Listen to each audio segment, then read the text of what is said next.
not a lot of grace is given to singlehood. Not a lot of attention and importance is given to singlehood.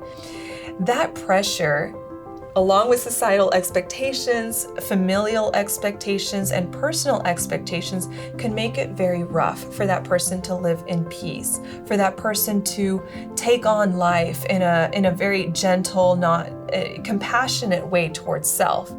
And so what that will translate to oftentimes is frustration or confusion or questioning self.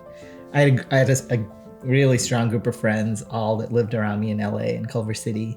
And in that last year, I want to say like one of my friends got married and moved, another one moved to a different location, and another moved to another location. And it was just kind of this moment of my life that I was like, all right, like, I think sometimes as a single person, you can lean on your friends in really healthy ways. But then those ways shift. I think the most important thing to make any relationship work, whether you're married or not, is that you are both grounded and content and happy as an individual. That you get your sense of who you are is just inside of you, and you know that it's impossible for someone else to make you happy. You have to decide and choose what path makes you happy.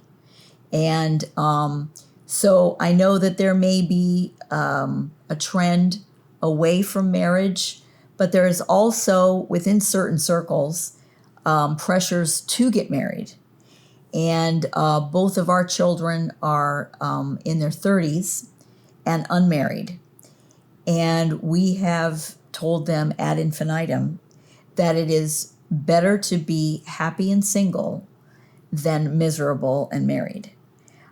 So I would encourage anybody who is feeling pressure to get married, to push back against that if it's a relationship that you have trepidation or just some second thoughts or whatever it might be, to work that out in yourself to make sure you're making the right choice. What can happen with a lot of individuals who are single is that amount of pressure or that amount of expectation also comes with how enmeshed or how connected I am to my family or to society, and how I take my identity from that, how I derive my identity from that.